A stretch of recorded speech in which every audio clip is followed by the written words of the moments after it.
c'est un livre que j'avais dans la tête depuis longtemps. Et j'ai eu du mal à me décider à l'écrire.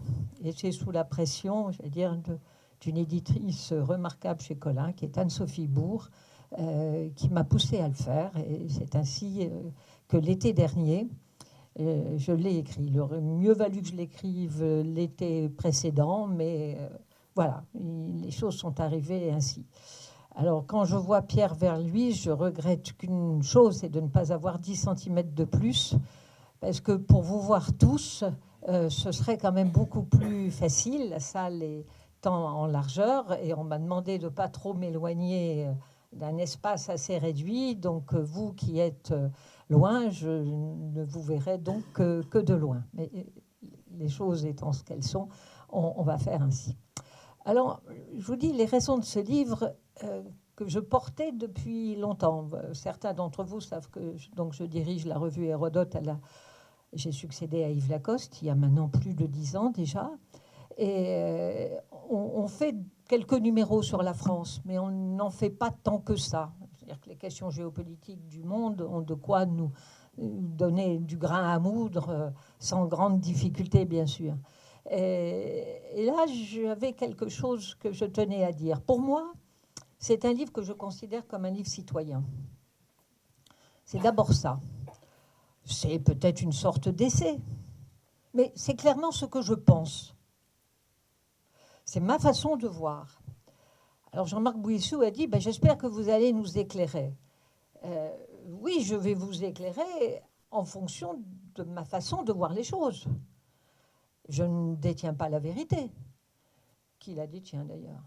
C'est en fonction de mon expérience, des longues années que j'ai passées à étudier la France, fonction aussi de l'amour que je porte à ce pays, parce que je trouve qu'on a beaucoup de chance de vivre en France, et puis que j'en avais un peu assez du discours pessimiste, décliniste, qui faisait des best-sellers, ce que ce livre ne fait pas, je vous rassure tout de suite. Je veux dire, les 350 000 exemplaires d'un Zemmour, ils ne passent pas. Voilà. Ou d'un Nicolas Bavrez, ça ne passe pas. Ça ne passe pas parce que je pense que c'est un discours, une représentation qui ne correspond pas, de mon point de vue, toujours, à ce qu'est la France aujourd'hui. Et il y a un certain paradoxe, c'est pour ça que j'ai choisi ce titre, parce que, écoutez, quand vous pensez que les Français sont moins optimistes que les Afghans, quand on fait des sondages, il faut quand même le faire. On peut quand même s'interroger là-dessus. Qu'est-ce que ça signifie? Un pays qui est en guerre depuis plus de 20 ans, qui vit des situations absolument tragiques, où les femmes, les enfants sont tués, les femmes violées, et ils sont plus optimistes que nous. Alors, il y a quelque temps, j'avais écrit une tribune dans Libé, Les enfants gâtés de la République. Et je continue à penser qu'on a un petit peu quelque chose des enfants gâtés. Ça m'interroge qu'on puisse se dire, avec aussi peu d'espoir, aussi peu de confiance, alors qu'on appartient, qu'on vit dans un pays, on en pense ce qu'on en veut, mais qui est quand même très démocratique, avec un niveau de vie que beaucoup de gens nous envient, avec un cadre de vie qui est effectivement très agréable. Et malgré tout, on est dans ce discours ah, ça va pas. Ah si, chez moi ça va. Non, dans ma famille ça va. Mais pour le pays, ah non, ça va pas. Et j'ai cherché à comprendre pourquoi ça. Pourquoi on était dans ce pessimisme-là qu'on avait. Et puis d'un autre côté, on a ce pessimisme et puis on est traité d'arrogant. Ce qui ne colle pas bien avec le pessimisme. On a l'idée qu'on est sur le déclin, et puis d'un autre côté, on nous traite d'arrogants. Et les sondages le montrent. Tous nos partenaires européens trouvent que nous sommes arrogants. Et nous sommes le seul peuple dans les pays européens à nous dire arrogants. Les Français se disent arrogants. C'est quand même étonnant. À la fois, on pense que ça va mal, et à la fois, on a intégré, oui, qu'on était arrogant. Et là, ça m'a un peu interrogé. C'est pour ça qu'entre arrogance et déclinisme, comment ça peut s'expliquer? Et c'est un peu ça que j'ai essayé d'éclairer. Et je crois que on a quelque chose de particulier, c'est que la France a une grande histoire. Vous allez me dire, Mme Gibelin, comme si on était bien les seuls à avoir une grande histoire. Vous ne croyez pas que les Britanniques, ils pensent qu'ils ont une grande histoire? Ce n'est pas que les Allemands, ils pensent qu'ils ont une grande histoire. Oui, ils ont une grande histoire, mais avec une sacrée tragédie qui s'appelle le nazisme. Oui, mais les Ottomans pensent qu'ils ont une grande histoire. Sûrement, les Turcs pensent qu'ils ont une grande histoire. Ils ont raison. Mais dans les pays européens, je pense que la France a une situation assez particulière. Et cette histoire est singulière, de mon point de vue, à plus d'un titre. Et nous pourrons sans doute échanger là-dessus par la suite. Une histoire singulière parce qu'il y a différents éléments qu'on ne va pas retrouver systématiquement dans d'autres pays. La première des choses, c'est que l'aspiration à l'universalisme, on dit, ben voilà, on est parti, ça y est, les grandes idées à dominer le monde. Non, c'est pas ça. Mais néanmoins, c'est à la Révolution française que le droit, on est libre et égaux en droit, et où on a la déclaration effectivement du citoyen, même si les femmes n'avaient pas le droit de vote, même si après on a eu un régime censitaire pour les élections, tout ça c'est vrai. Mais néanmoins, il y a cet élément absolument majeur qui fait que pendant quelque temps, tout au moins dans l'Occident, cet héritage du siècle des Lumières va faire que la pensée philosophique française va être repris, je ne dis pas un modèle, mais va être repris dans toute une partie du monde, et ce n'est pas rien. Alors si je vais commencer par l'histoire, non pas parce que je pense qu'on doit faire quelque chose de chronologique, c'est pas ça. Mais j'ai commencé par l'histoire parce que vous savez peut-être que la France est le plus vaste pays en superficie des pays européens. C'est le plus grand. Pourquoi c'est le plus grand? Vous allez dire la belle affaire. C'est plus grand que l'Allemagne, ce qu'on n'a pas souvent dans la tête. Comme ils sont plus nombreux, on imagine qu'avec la réunification, l'Allemagne est plus vaste en superficie que la France, ce qui n'est pas le cas. Et pourquoi c'est le plus grand pays? Et là, il y a quelque chose, moi, qui m'a beaucoup intéressé, et je vais y venir. C'est moi qui passe les... Non, c'est avec Avec quoi? la souris ou le clavier. Ce clavier-là? Ou ça peut... Je vais m'en occuper. Bon, ben, c'est bien. Vous avez raison. C'est très bien.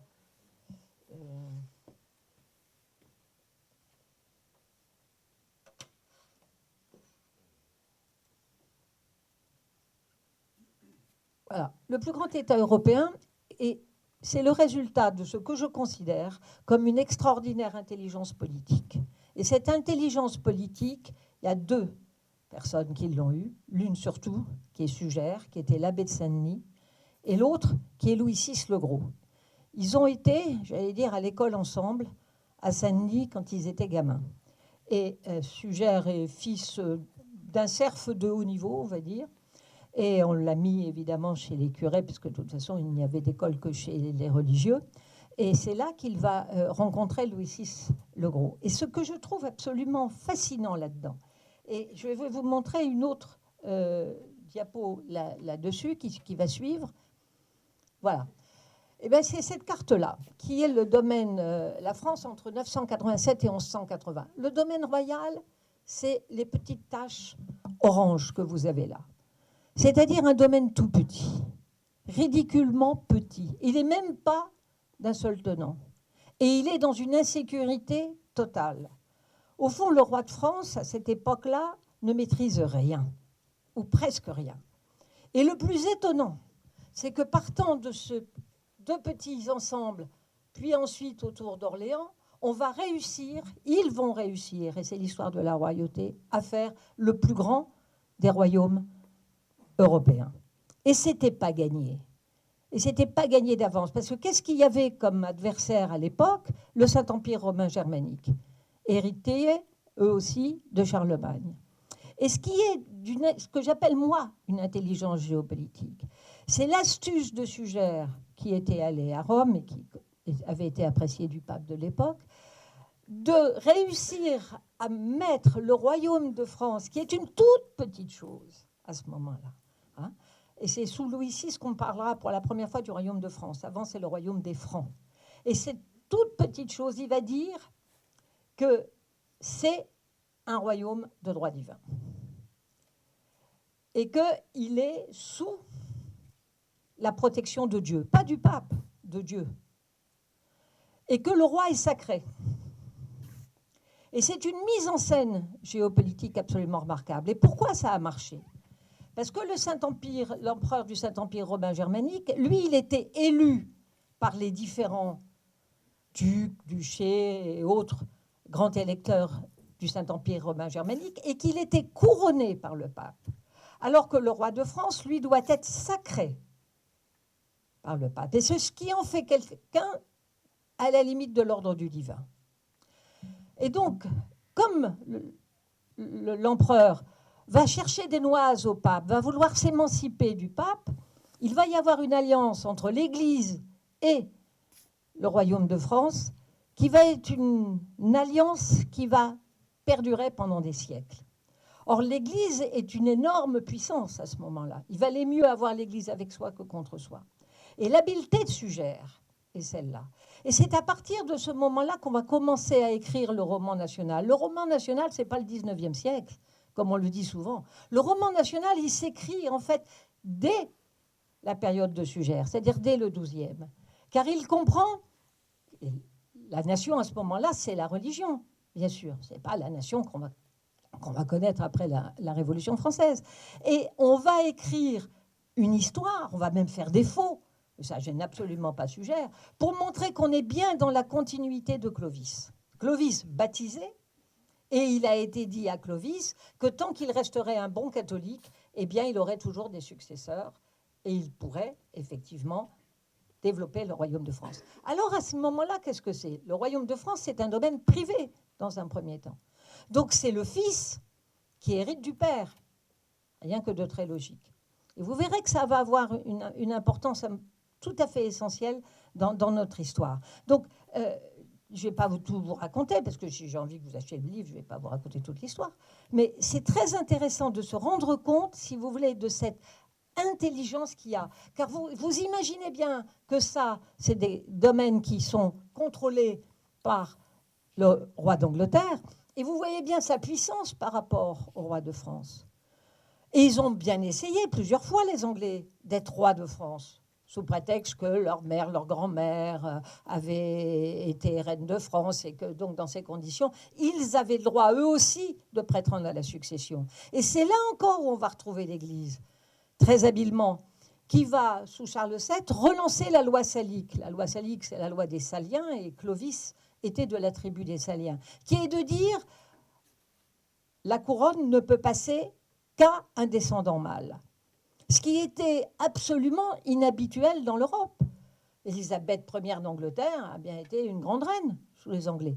Et les femmes pouvaient succéder au mari à leur mort quand ça arrivait. Ou des filles pouvaient même prendre le pouvoir. Or, la grande... Et pour évincer Jean Santerre d'une part, et ensuite, au fond, cette guerre de 100 ans qui vient de la volonté des Anglais de prendre place sur le trône de France, ça va être de dire nous, on a la loi salique, donc ce n'est pas possible.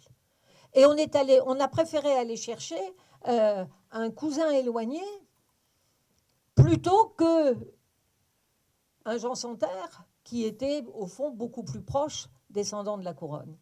Et ça, c'est très intéressant. Ce qui explique d'ailleurs, mesdames, que pendant très longtemps, les femmes n'aient pas eu vraiment de place dans l'histoire politique française, et que ceci a duré, parce que dans les différentes constitutions, les femmes n'avaient aucune place. Il a fallu attendre la Deuxième Guerre mondiale pour qu'on commence à admettre que les femmes avaient le droit un peu de compter dans la vie politique. Bien.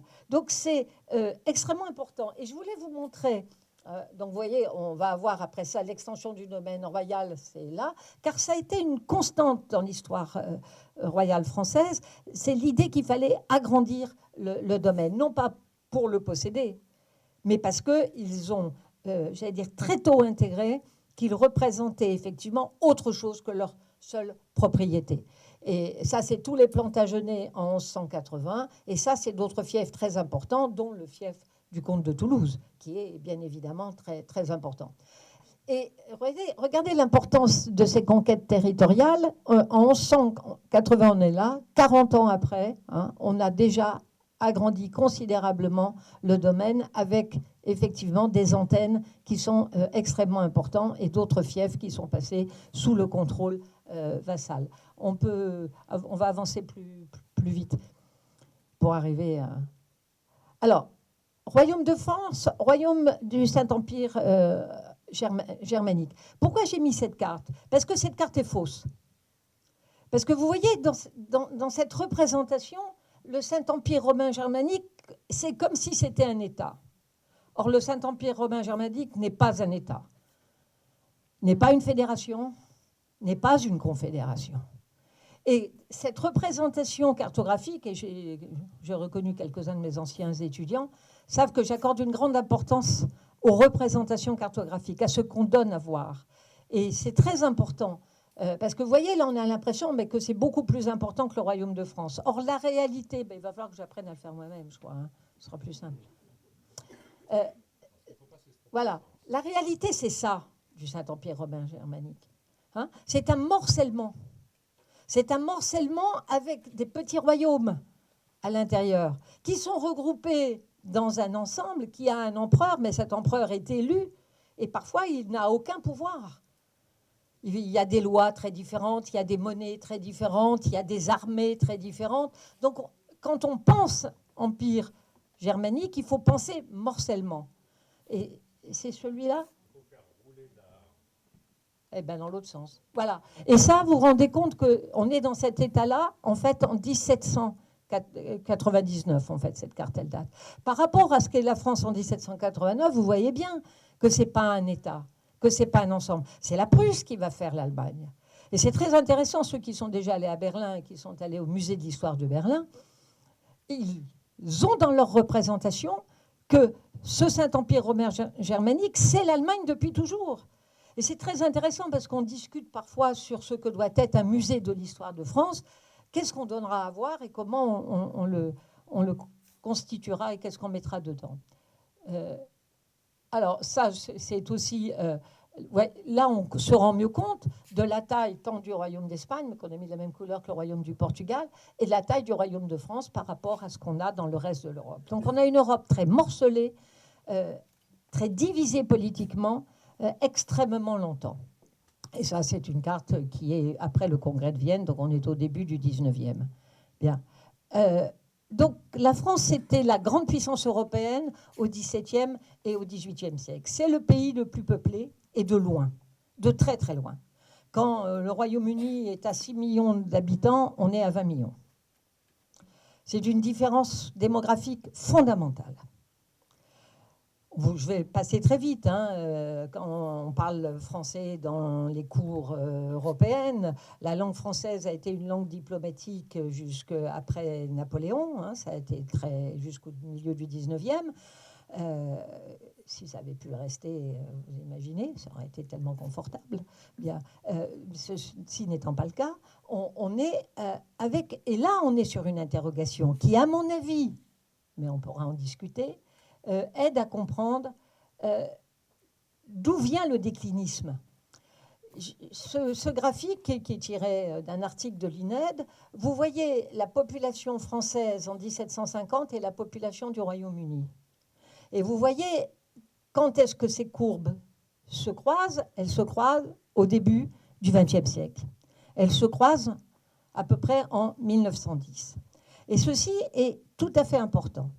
Comment peut-on expliquer qu'alors que la France est le grand pays, que la France ne connaît plus de famine, des disettes, oui, comme à la veille de 1789, mais de famine, non. On ne meurt plus en France de faim très tôt. C'est sans doute le pays qui est sorti des famines le plus tôt. C'est lié à la diversité des terres, du climat, donc ça peut s'expliquer. Alors que la Prusse va connaître des disettes et des famines jusqu'à la fin du XVIIIe, voire même au début du XIXe siècle. Et c'est une grande interrogation. J'ai cherché, mais je n'ai pas trouvé. Des raisons pour lesquelles, rapidement, très précocement, le taux de fécondité des Françaises diminue. Le taux de mortalité reste élevé, comme ailleurs. Mais on cesse de faire des enfants. Alors je vous passe tous les arguments, l'héritage, on ne veut pas diviser. Par exemple, Todd revient toujours avec ce genre d'argument. En fait, ce n'est pas vrai. Hein, c'est pas vrai parce que c'est absolument pas comme ça que les choses se passaient. On se mariait tard. Ben non, c'est pas vrai parce qu'on constate qu'il y a des tas de régions où on se mariait tôt. Donc c'est des arguments qui peut-être jouent-ils pour partie. Mais c'est extrêmement difficile à expliquer ça. Et les démographes et les historiens de la démographie ne l'expliquent pas véritablement. On le constate, car ça démarre avant la Révolution française. Ça démarre dès le milieu du XVIIIe siècle. Donc on a un ralentissement démographique qui va être extrêmement important, dont les conséquences politiques et géopolitiques vont être majeures. Parce que, à la veille de la guerre de 14, quand on se lance dans la guerre, la France n'est pas en situation démographique favorable. Moi, mon grand-père, père de trois enfants, instituteur comme il se devait, plus de 30 ans, 34 ans, il part à la guerre. Il y mourra d'ailleurs. Mais on doit appeler les gens qui ont plus de 30 ans, parce qu'on manque d'hommes. Pourquoi on a eu les troupes coloniales? Parce qu'on manque d'hommes. On en a eu 800 000 qui sont venus. 500 000 se sont fait tuer. On n'a pas les moyens. On n'a pas les moyens équivalents à l'Allemagne pour faire cette guerre. L'Allemagne va avoir 2 millions de morts. La France en aura 1,3 million, 1,4 million, mais il y aura 800 000 grands blessés. Mais l'Allemagne se remet rapidement de la saignée de 14. Pas la France.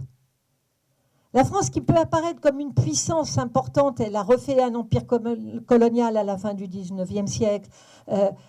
Elle apparaît comme étant une puissance qui compte, mais cette puissance manque de démographie. Si on n'avait pas eu ce ralentissement démographique, mais la France aurait eu 80 millions de Français au début du XXe siècle, du XXe siècle. La France aurait 100 millions de Français aujourd'hui. Le rapport, si vous voulez, mais aussi à la puissance, à la confiance. Et il y a des tas de choses qui se déclinent avec cette particularité démographique qui est tout à fait intéressante et qu'on explique mal. Pardon, c'est évidemment pas le bon sens. Et ça, je vous dis, c'est vraiment tout à fait énigmatique. Et quand on reprend les textes, on se rend compte que dès ce moment-là, dans le XIXe siècle, l'idée du déclin vient. L'idée que la France est en déclin. Pourquoi? Parce qu'elle est dépassée par les autres. On avait 4 fois plus de monde, d'habitants que les Anglais, et maintenant ils nous dépassent. On était bien plus peuplés que l'Allemagne, et ils ont fait leur unité, et ils sont bien plus nombreux que nous. Donc le sentiment qu'on est à la traîne, qu'on est en grande difficulté. Voilà. Et ça, c'est la pyramide des âges, qui est très intéressante de la France et de l'Allemagne en 1939. En bleu, c'est la France. En orange, c'est l'Allemagne. On est en 1939.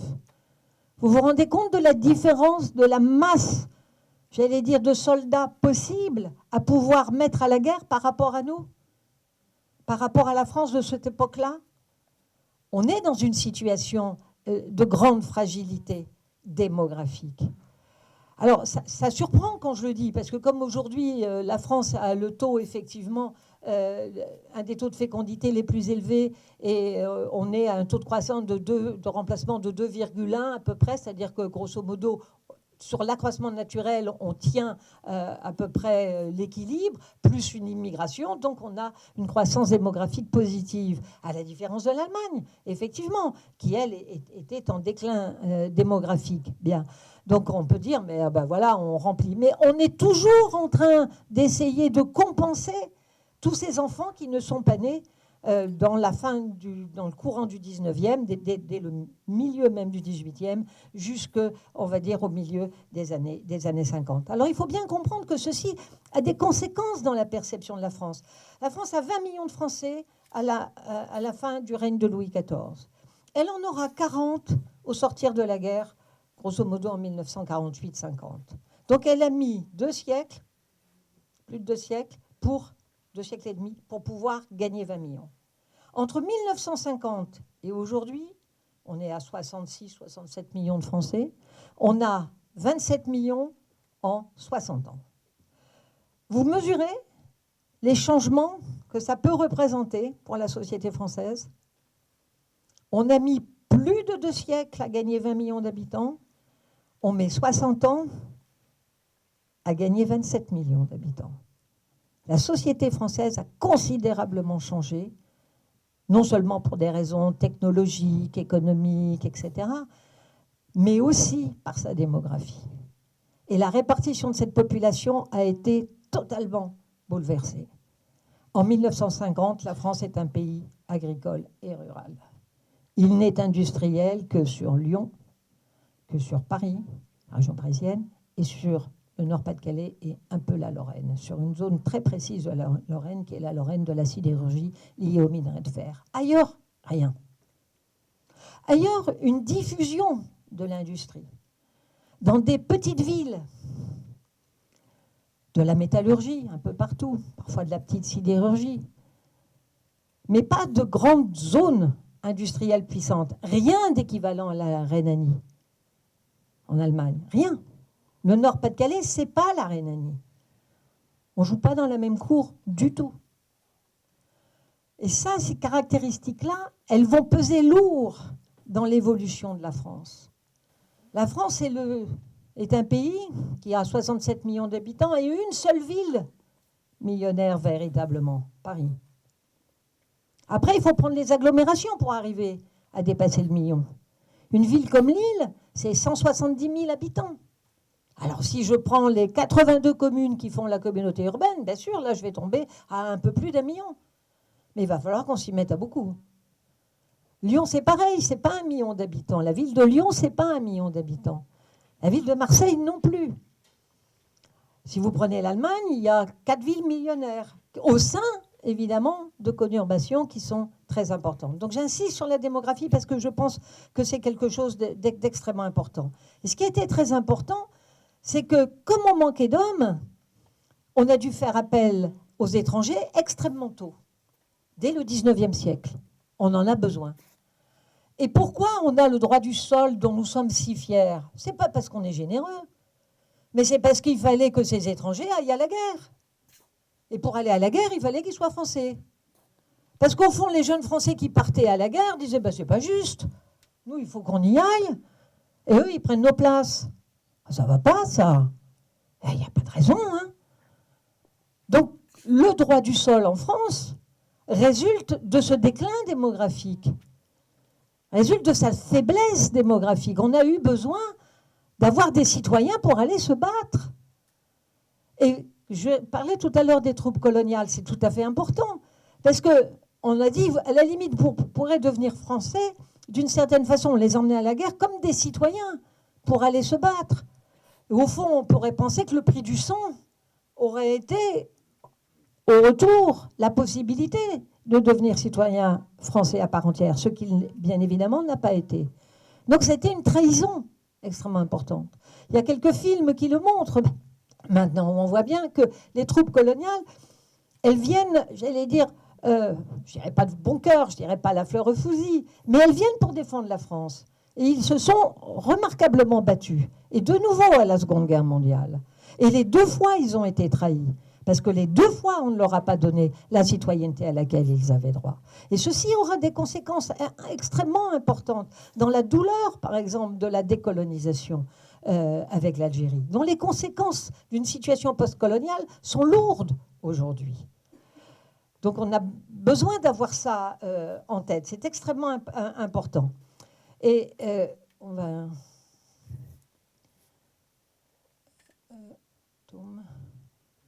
Bon, ça, c'est pas assez net, donc on va passer. Donc ça, je vous l'ai dit, l'indispensable immigration. Regardez comme l'immigration en France, en 1960, est nettement plus élevée qu'au Royaume-Uni. Nous, on a une immigration qui date du milieu du 19e siècle déjà. Les Belges, par exemple, hein, dans la région du Nord-Pas-de-Calais, ils arrivent dès le milieu du 19e. Là, j'ai trouvé ce graphique qui démarre en 1960. Alors, pour l'Allemagne, ils en ont déjà avant, bien sûr, mais ça commence au moment de la réunification. Hein, ils ont fait une Allemagne réunifiée. Mais l'Allemagne, il y avait peu de travailleurs étrangers, très peu. Nous, on en avait beaucoup parce qu'on en avait besoin, tout simplement. Le Royaume-Uni va avoir aussi une immigration qui est postérieure à la Seconde Guerre mondiale, immigration post-coloniale. Et la France, non seulement elle a besoin de travailleurs étrangers, elle en a, vous vous rendez compte, les Français n'ont pas émigré. Allez, on a le Québec, d'accord, mais enfin, ça ne fait pas grand monde. Quand on voit ce que les Anglais ont émigré, les Italiens, les Suédois, les Danois, les Français n'ont pas émigré du tout. Mais parce qu'ils n'en avaient pas la nécessité. Ils vivaient pas mal. Vous savez, on part pour vivre mieux. Sinon, on ne part pas. Hein. Donc, la différence est extrêmement importante. Donc, c'est dans l'autre sens, pardon, excusez-moi. Voilà. Et la densité de la France est trop faible. Cette carte le montre très, très bien. Quand vous comparez sur l'Europe médiane, hein, par rapport à ce qu'est la France. Bon, on a évidemment Paris, on va avoir les littoraux. Et ça a des conséquences dans toute une série de représentations qui sont tout à fait importantes. C'est que la France, les Français, les gouvernements abandonnent le territoire. L'idée d'abandon. On abandonne les paysans. On abandonne la France rurale. On abandonne la France profonde. Avec Christophe Guilly, on abandonne même les périphéries. Moi, je ne suis pas d'accord avec cette représentation-là. La faible densité de la France, qui tourne, et elle a augmenté, elle tourne à peu près à 105 habitants au kilomètre carré, elle est à plus de 300 hein, dans le cadre de l'Allemagne, c'est-à-dire 3 fois plus. C'est extrêmement important. C'est-à-dire qu'il y a beaucoup de monde, y compris dans les campagnes, même si la population active en Allemagne, dans les campagnes, elle n'est pas plus forte que celle qu'elle est en France. En France, c'est 3% de population active aujourd'hui. Mais qu'est-ce qui fait qu'on a ce discours de l'abandon? Vous ne l'avez pas en Italie. Vous ne l'avez pas du tout au Royaume-Uni. Vous ne l'avez pas en Espagne. Pourquoi nous, en France, on a ce discours-là lié à l'agriculture? C'est là aussi quelque chose de très, très particulier. Eh bien, parce que l'exode rural en France est très tardif. L'exode rural en France, il est postérieur à la Seconde Guerre mondiale. C'est les années 50. Il va falloir le plan Marshall et les petits tracteurs que nous vendent les Américains pour qu'on arrive à un début de mécanisation de l'agriculture. Alors on perd le charme des percherons boulonnais qui tirent la charrue, on perd effectivement, d'accord. Mais on a aussi l'électricité qui arrive dans les campagnes dans les années 50. Non seulement l'électricité, mais l'eau. Le nombre de fermes françaises qui n'a pas l'eau, sauf une pompe dans la cour, c'est massif. C'est la très grande majorité. On est extrêmement en retard. Et pourquoi on n'a pas eu d'exode rural alors qu'on a un exode rural très très précoce en Angleterre? Le domestique des boucs, le phénomène des enclosures, hein, qui fait que les petits paysans qui ne peuvent plus droit à la veine pâture, ils ne peuvent plus avoir une vache ou deux, ils ne peuvent plus glaner, ils sont obligés de s'en aller, ils sont terriblement appauvris. La France, non, garde ses paysans très longtemps. C'est pour ça aussi que la France, c'est le pays qui a le plus de résidences secondaires. C'est pas parce qu'on a des sous et qu'on fait forcément des résidences secondaires, c'est qu'on a hérité d'une maison que les grands-parents, les arrière-grands-parents avaient à la campagne et qu'on garde un peu. C'est ce qui explique aussi la place des agriculteurs aujourd'hui dans la vie politique française. Elle est très importante. C'est-à-dire quand les agriculteurs versent le fumier devant une préfecture, ils sont parfaitement identifiés, mais on n'y touche pas. Surtout pas. Vous savez, 5 gamins qui foutent le feu à des poubelles ou à une bagnole en banlieue, ceux-là, on va les épingler. C'est-à-dire que le rapport de force, mais lié à l'imaginaire, il n'est pas du tout le même. et que ce qui peut être parfaitement contestable dans la façon de se comporter, je veux dire, ce n'était pas des agriculteurs, c'était des pêcheurs, mais quand ils ont lancé des fusées incendiaires et que c'est le toit du Parlement de Rennes qui était classé, qui était une des merveilles du XVIIe, il n'aurait rien arrivé quand même. Hein. Bon. Donc on voit bien qu'il y a des situations qui sont des héritages, j'allais dire politiques, qui fait qu'au fond, on ne peut pas véritablement y toucher. Et je pense que cette idée de l'abandon est une idée qui alimente le discours du déclin. On n'est même pas capable de s'occuper de l'ensemble de notre territoire et de la population. Et ça fait le miel du Front National, le discours de l'abandon. Regardez la poussée du Front National dans le milieu agricole français. Il avait plus ou moins résisté, il craquait déjà depuis quelque temps, mais de façon moins visible, si vous voulez, par rapport au sud de la France ou par rapport au nord de la France. Mais il était déjà présent. Ce discours de l'abandon est extrêmement important car il s'accompagne d'un discours, on abandonne les petits au profit des gros, et ça se traduit par quoi?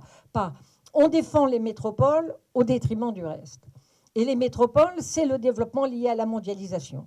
Alors la mondialisation, c'est dangereux, c'est mauvais, parce que ça n'aide pas, évidemment, nos petites villes françaises et nos campagnes françaises. Et ce raisonnement, il n'est pas juste. Il n'est pas juste. Il y a une question importante qui est à poser très clairement. Quand vous avez 10 habitants au kilomètre carré, c'est le cas, par exemple, dans certains coins du centre de la France, le Morvan, par exemple, c'est 10 habitants au kilomètre carré. Vous faites comment pour maintenir la poste, l'école, l'hôpital? Vous faites quoi? Moi, je peux vous dire, hein, si vous êtes dans un hôpital autour d'une zone vide, il ne faut pas aller vous faire soigner là. Il faut vite vous déplacer et aller à un endroit où on serait bien mieux soigné. Parce qu'il y a des gestes dont on a besoin. Je veux dire, c'est bien gentil. La maternité sympathique, ils sont gentils, on les connaît, ils sont à côté. Mais quand ça se passe mal et que vous n'avez pas d'anesthésiste et que personne ne va venir vous faire la césarienne en catastrophe, ben vous aurez que vos yeux pour pleurer pour le petit mouflet que vous n'aurez pas eu. Donc il faut faire extrêmement attention à ce type de discours. Il faut avoir l'honnêteté de dire qu'un certain nombre de services qui pouvaient fonctionner à l'époque où on avait encore une population très présente dans les campagnes, ça a changé. C'est comme ça. Et qu'il faut imaginer les choses autrement. Et ne pas tenir le discours de l'abandon. Je maintiens que l'État français n'abandonne pas son territoire. Mais il y a un certain nombre de contraintes démographiques qui sont importantes. À la limite, je vais faire de la provocation, parce qu'il commence à faire chaud, vous commencez à vous endormir. Faire de la provocation, ce qu'il faut, à la limite, c'est peupler. Prenons tous ces étrangers qui veulent venir se réfugier chez nous et peuplons nos campagnes. On rouvrira des écoles, les commerces refonctionneront. L'hôpital d'Alençon, il fonctionne essentiellement avec des médecins syriens, pour une grande part. Tant mieux, réjouissons-nous. Pas pour les Syriens, bien sûr, mais s'ils redynamisent effectivement une situation difficile. Donc, la France a les moyens d'accueillir, a l'espace pour ça, a la force pour ça.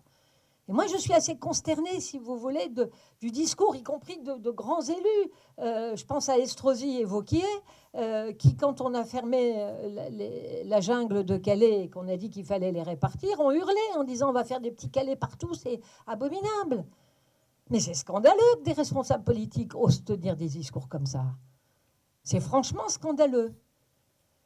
Et si vous voulez, je pense qu'on est très marqué par cette frilosité qu'on a de ne pas pouvoir faire face. Au fond, on n'a tellement pas confiance dans ce qu'on est que 20 malheureux réfugiés avec leurs femmes et leurs enfants vont mettre sans dessous-dessous un quartier, une ville, alors qu'ils n'ont qu'une envie, c'est de s'insérer, d'essayer d'oublier si possible les tragédies qu'ils viennent de vivre et d'être bien quelque part.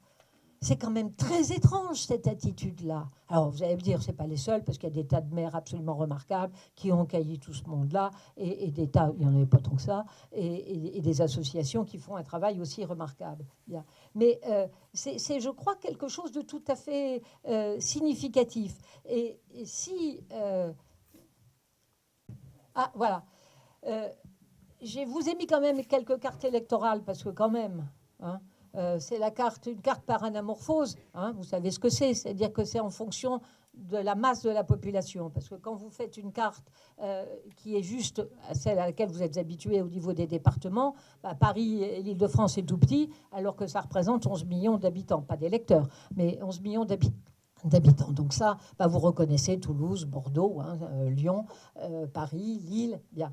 Et en jaune, c'est Macron, en violet, c'est Marine Le Pen, en bleu, c'est François Fillon, et en rouge, c'est Mélenchon. Alors, il y a des choses très intéressantes, extrêmement amusantes. Par exemple, c'est Mélenchon du côté de Toulouse. Hein, c'est un effondrement des socialistes, et c'est Mélenchon qui récupère les voix. Et ce qui est assez intéressant, c'est que le bassin minier du Nord, hein, lui, il est tout violet.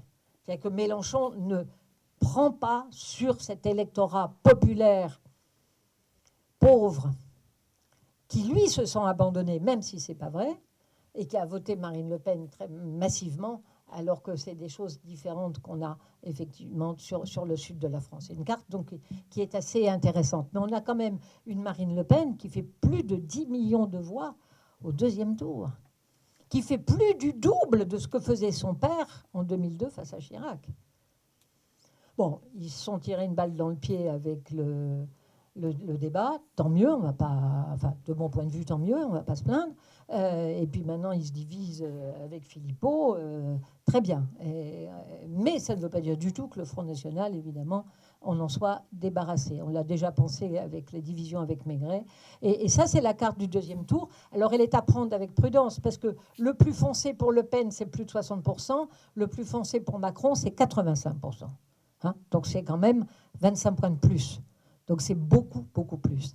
Mais les cartes, c'est absolument magnifique. Regardez la vallée de la Garonne, qui est une vallée qui vote pour l'extrême droite depuis 1965. Tixier-Vignoncourt, candidat, qui était l'avocat de l'OAS, s'est présenté au présidentiel et c'est là qu'il fait ses meilleurs scores. Et la vallée de la Garonne apparaît toujours sur vos cartes électorales. Votre littoral méditerranéen, pas forcément le littoral le plus proche, mais l'arrière-pays du littoral. Hein. Là, sauf ici, évidemment, où vous êtes sur la zone avec Béziers, Montpellier ou autre. Et puis, vous pouvez reconnaître votre axe de la vallée du Rhône, bien sûr. Vous avez, c'est vrai, la grande périphérie de Paris, bien sûr. La Somme, ici, que vous voyez très très bien. Et puis, cette zone du nord de la France, où on a un Front National qui est important. Et puis, la percée du Front National en Corse. Tout à fait étonnant.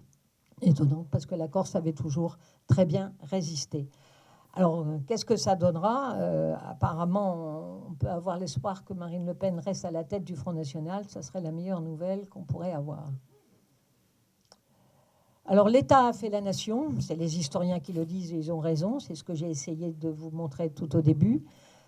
En Allemagne, la nation préexiste à l'unité de l'État. En France, c'est l'État qui va faire la nation dans sa volonté d'unité,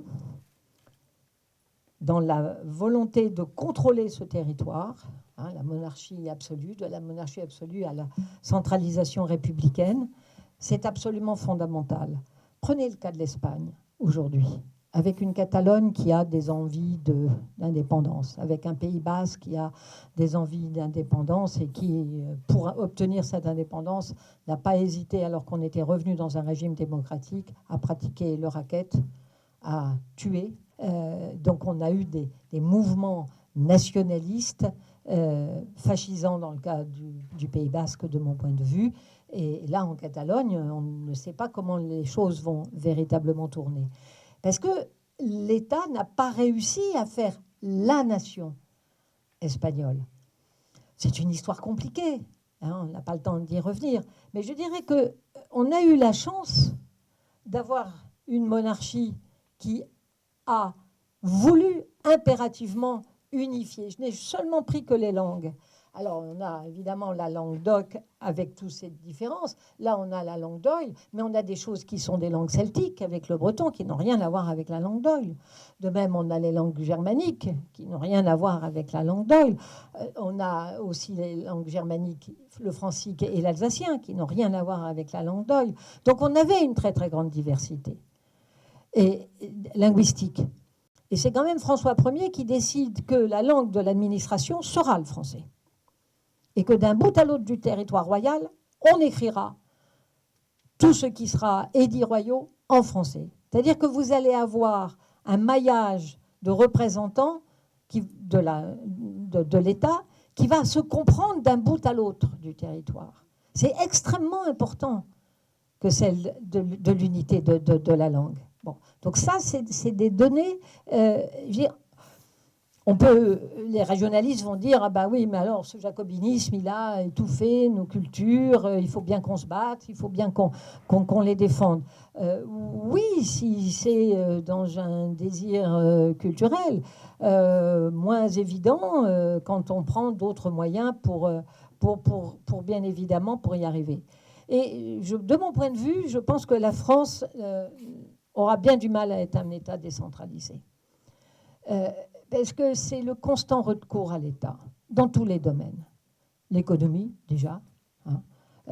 Même Sarkozy, présenté comme un ultralibéral, ce qui était bien évidemment faux, quand Alstom a des difficultés, il n'hésite pas à ce que l'État intervienne. Voilà. Et puis ça ne lui pose aucun problème. Quand Air France est menacé de dépôt de bilan, sous Bernard Attali, l'État aligne 20 milliards de francs sans sourciller. C'était des francs à l'époque, ce n'était pas des euros. Voilà, et personne ne conteste. Personne ne dit, mais y compris parmi nous soi-disant ultralibéraux, mais on n'a pas à faire ça. Enfin, personne n'a dit que ce n'était pas ça qu'il fallait faire. Tout le monde a dit que c'était très bien de faire comme ça. Bon. Regardez la catastrophe d'Irma. Saint-Barthélemy et Saint-Martin demandaient de l'autonomie, de l'autonomie, de l'autonomie. En 2007, on leur donne de l'autonomie, la fiscalité, s'occuper de l'urbanisme, gérer leurs affaires au plus près parce que l'État est loin.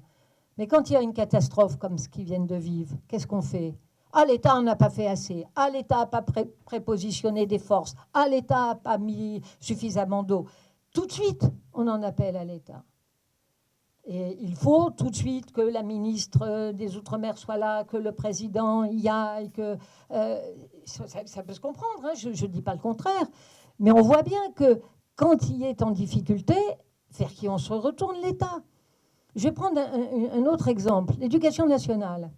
Vous pensez que les Français sont prêts à une éducation qui ne soit plus nationale ? Par exemple, comme en Allemagne, où ce sont les Länder qui sont en charge des programmes, qui payent les professeurs, qui décident des dates des vacances. Mais c'est un tollé. Je suis sûre qu'on met tout le monde dans la rue, en tout cas beaucoup de gens dans la rue. Vous pensez qu'on est prêt à une police qui ne soit pas nationale ? Et qu'on soit une police régionale ? Bien évidemment que non.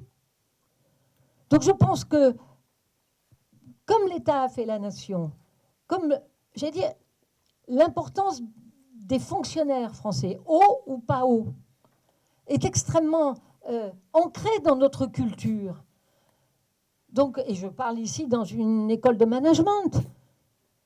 Mais même dans une école de management, il est important de connaître les cultures des pays sur lesquels on fonctionne. L'Allemagne aurait parfaitement pu ne pas être un État fédéral. S'il n'y avait pas eu la catastrophe du nazisme, on aurait eu un État centralisé et puissant. Mais c'est la catastrophe du nazisme qui font que les Alliés imposent à l'Allemagne sa constitution fédérale, de façon à ce qu'il n'y ait plus jamais la possibilité d'un État trop puissant et trop fort centralisé. Les Allemands n'ont pas choisi le découpage de leur Länder, ils n'ont pas choisi leur constitution, il faut s'en souvenir quand même, et ont été occupés pendant très longtemps par les troupes alliées après la Seconde Guerre mondiale. Alors, on a dit, l'unité, elle s'est faite tard, et ils avaient le souvenir, royaume de Bavière, etc. Oui, sûrement. Mais c'est d'abord la catastrophe du nazisme qui fait qu'on va lutter contre la possibilité d'avoir de nouveau une Allemagne forte, hein, puisque c'était Mauriac qui disait « J'aime tellement l'Allemagne que je préfère qu'il y en ait deux ». Bon, voilà, c'est cette même... ça traduisait ça, si vous voulez. Bien. Alors, nos 36 000 communes, ah là là, on est infoutus, nous, de fusionner les communes, ah là là, mais qu'est-ce qu'on est nuls, franchement. Et puis tous nos élus qui nous coûtent si cher, mais ils ne nous coûtent pas si cher que ça, hein, parce que la plupart d'entre eux sont bénévoles. Pour toucher quelque chose, il faut déjà être adjoint ou délégué. Bon, et il y en a des tas qui ne sont que simplement conseillers municipaux. Et un élu d'une petite commune, je crois, il doit toucher même pas 600 € pour faire un boulot en étant toujours attentif, toujours là, toujours. Si les Français sont si attachés à leur mère, c'est bien parce qu'ils font quelque chose. Bon. Donc moi, je n'aurais pas le discours, on en a trop. Mais ce qui est important, c'est d'abord, pour un peu se calmer, c'est dans l'autre sens. Hein, regardez comme c'est intéressant les cartes. Vous voyez les Landes là? Vous voyez la Sologne? Comme c'est bien, hein, et nos grandes communes, Arles et les Bouches-du-Rhône, dans les Bouches-du-Rhône. Et puis toutes ces petites communes qui descendent le long du Rhône. Et puis la Champagne, qui était la Champagne pouilleuse, avec des grandes communes. On peut lire la géographie française simplement sur le maillage des communes. Alors, je vais vous en montrer d'autres, si je ne me trompe pas de sens. Ben, voilà les communes à l'échelle de l'Europe. Ben, vous voyez qu'il y en a d'autres, hein, qui ont beaucoup de communes et qui sont petites. Regardez, si vous regardez la France, hein, vous voyez aussi le nord de la Suisse. Bon, elle n'est pas en Europe, enfin, il est presque, hein, on pourrait l'imaginer comme ça. Vous avez la Tchécoslovaquie. Puis vous avez ici un ensemble avec de très grandes communes. Ce qui est très intéressant, sur la Slovénie, c'est encore un peu petit. Et ça, on a eu une occupation ottomane et c'est un héritage d'une réorganisation du territoire sous la période ottomane, mais qui n'a pas fonctionné sur la Grèce, qui est très différent par rapport à cela. Donc, le découpage communal, il est à prendre avec, j'allais dire, une certaine sagesse. Et pourquoi en France, on a du mal à fusionner nos communes? Eh bien, parce que quand Marcellin, en 1970 ou 71, qui était ministre de l'Intérieur, a proposé aux communes de fusionner, elles ont dit non.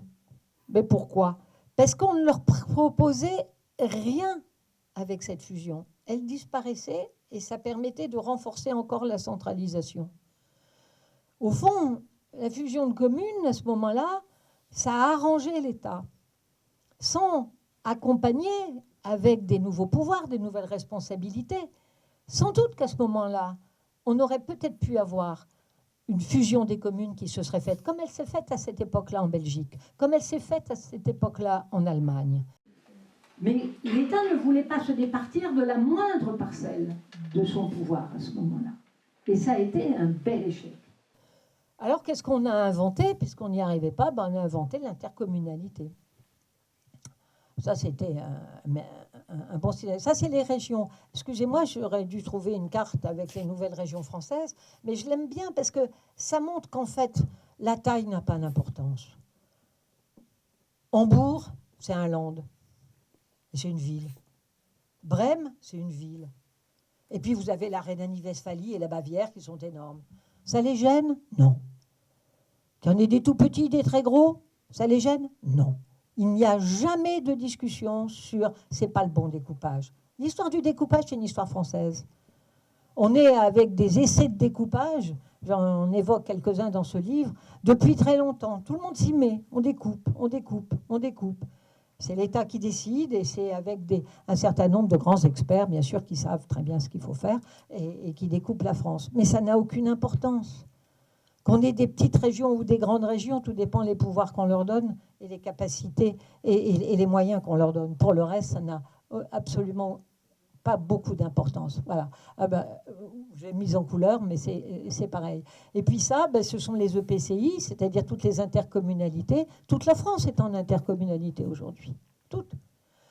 Il y en a des qui ne représentent pas grand-chose. Et puis, on a 22 métropoles. Vous vous rendez compte? 22.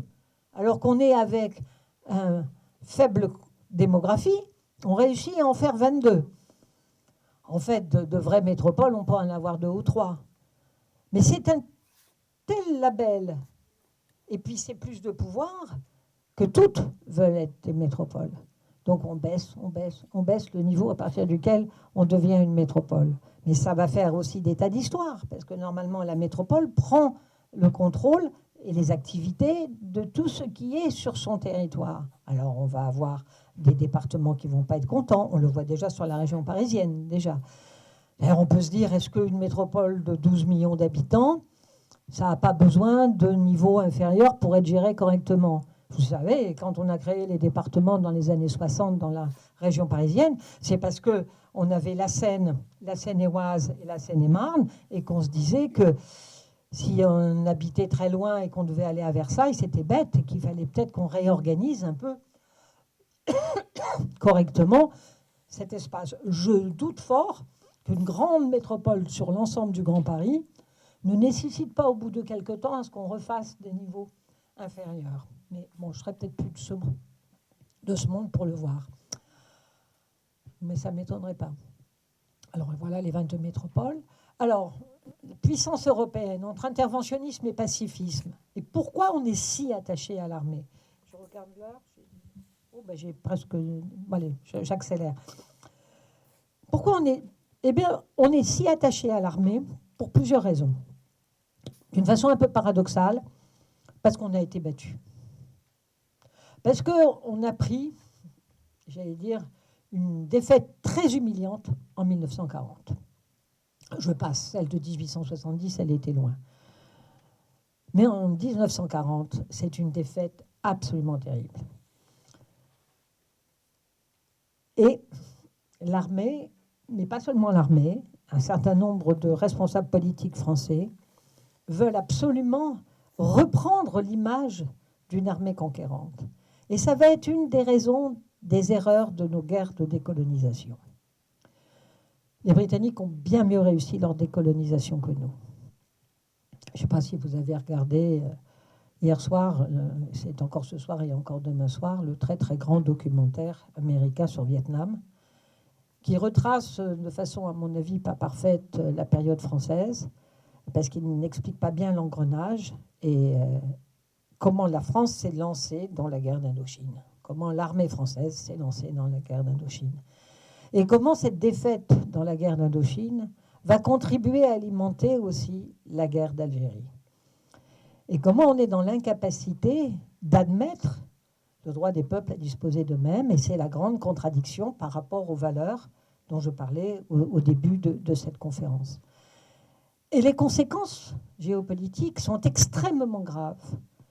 Donc à la fois, l'armée française reste une armée performante. Aujourd'hui, c'est, si les Britanniques s'en vont, la seule armée performante en France, en Europe, pardon, excusez-moi, qui est capable d'intervenir à l'extérieur et qui peut compter aujourd'hui. Alors il y a eu tout un mouvement qui a de dire mais pourquoi mettre tant d'argent dans l'armée alors qu'on devrait le mettre dans l'éducation? Bon, ben, c'est gentil le pacifisme, mais les choses étant ce qu'elles sont, comme disait De Gaulle, parfois il vaut mieux pour préparer la guerre, pour préserver la paix. Et je pense que c'est encore aujourd'hui quelque chose qu'il est utile d'avoir. On ne sait jamais comment les choses peuvent tourner. Ça fait 70 ans que nous ne sommes plus en guerre en Europe. Ça ne nous était jamais arrivé depuis si longtemps. C'est un acquis extrêmement important, mais on ne sait pas comment les choses peuvent un jour tourner. Donc il faut être très très vigilant. On a parfois des chefs d'État, je pense à Erdogan par exemple, peut-être Poutine, on ne sait jamais comment ça peut tourner, ou à un Trump qui dit je me retire et débrouillez-vous. Voilà, on n'est jamais sûr de comment les choses peuvent se passer. Donc, et puis on pourrait aussi parler du terrorisme. Donc il est important de garder une armée. 33 000 militaires français dans le monde, avec 4 types d'opérations. C'est beaucoup. On dit que notre armée est à la limite de ses capacités. Plus l'opération Sentinelle sur le territoire. C'est effectivement, et c'est un budget qui est à 33 milliards. On n'est pas aux 2% de PIB auquel on s'est engagé. Pour aller aux 2% de PIB, il va falloir monter jusqu'à 50 milliards. Tout le monde ne sera pas d'accord. Ça posera un certain nombre de problèmes. Voilà les dépenses moyennes par pays membre. Vous voyez que l'Allemagne, elle est un certain retard et elle a vraiment besoin de mettre la main à la poche désormais sur ce budget-là. Et voilà les dépenses militaires. Les USA, c'est plus de 500 milliards. Tout pays UE réunit, c'est 200. Puis le Royaume-Uni, c'est un peu moins de 50. Puis la France, l'Allemagne, l'Italie et l'Espagne. La Chine est sans doute à 135 milliards de dollars, mais sur la Chine, on n'est pas sûr qu'on ait des chiffres qui soient tout à fait précis. Et c'est moins de 100 milliards pour la Russie. Voilà. Donc une aspiration à rester une puissance de rang mondial. De Gaulle à Macron, tout le monde attendait beaucoup le discours de Macron hier à l'ONU. Il a été sans doute meilleur que celui de Trump, mais ce n'était pas difficile. Et puis, il y a cette carte de la francophonie, qui est une carte qui est une illusion, parce qu'il est bien évident que tout ce qui est en jaune, toute la population est loin de parler français. Bien évidemment, quand on met tout le Canada, et le Canada c'est un grand territoire, on a l'impression que c'est tout à fait important, mais vous savez comme moi que c'est à prendre avec prudence. Puis vous voyez que l'Algérie n'en fait pas partie. L'Algérie, avec une histoire coloniale douloureuse, refuse de faire partie de la francophonie. Voilà, ça c'est une carte des ambassades françaises, hein, qui est une carte interactive sur laquelle vous pouvez bouger. C'est un des pays qui a le plus d'ambassades au monde, avec les États-Unis et quelques autres. Et puis, c'est le réseau des établissements d'enseignement français à l'étranger. On est les seuls à en avoir encore autant sur la représentation de la culture, de la langue. Avons-nous les moyens ou pas de continuer cela? Certains appellent ça du soft power. D'autres disent que c'est un héritage d'une grande histoire. Je préfère cette formule-là au soft power. Je vous remercie.